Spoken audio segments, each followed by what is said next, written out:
Telur meledak belum selesai, Wel.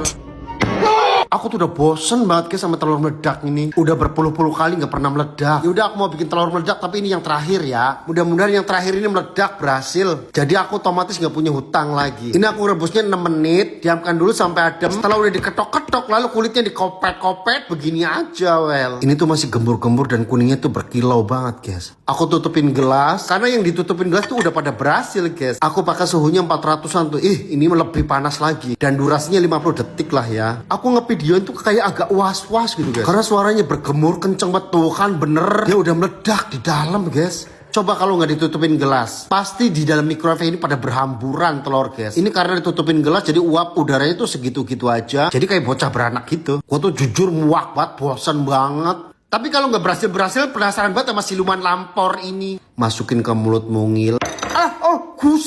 Gusi kepanasan, Wel. Kaget gua, kurang ajar.